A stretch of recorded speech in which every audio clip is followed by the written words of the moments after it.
In the last few years under the Yoon government, I don't think that China made much progress in those efforts. I think in some ways they overplayed their hand. We all know of the famous meeting that took place by the then Chinese ambassador with the leader of the opposition party in Korea that turned into a bit of a fiasco. And so I think what's going on now is the two countries try to bring their relations back to a normal state is a different situation.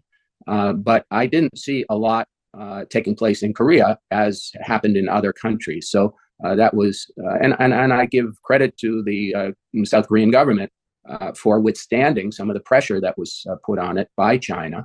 But as I say, I don't think it was particularly successful. I think in some ways it backfired. Of being more open to discussions with South Korea.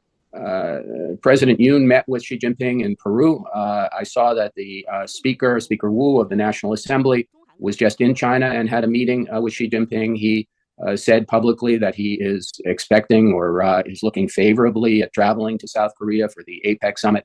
I think this is a different approach. I think they have changed in some ways. It's they're on a bit of a more of a charm offensive rather than a pressure offensive.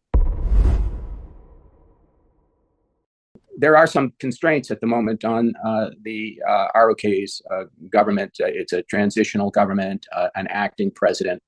That said, I've described it as being not ideal, but probably sufficient to have these lines of communication open between the national security advisors, as took place last week. Hopefully more discussions between the foreign ministers and the Secretary of State, of course, in Washington.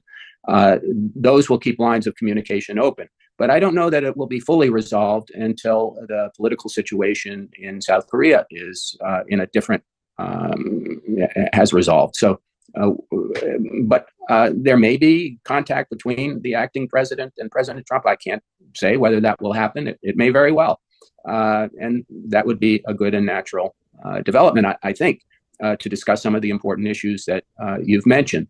But again, under a new government, depending on how that government is formed, how an election goes, if the Constitutional Court upholds the impeachment against President Yoon, it may be a new policy. So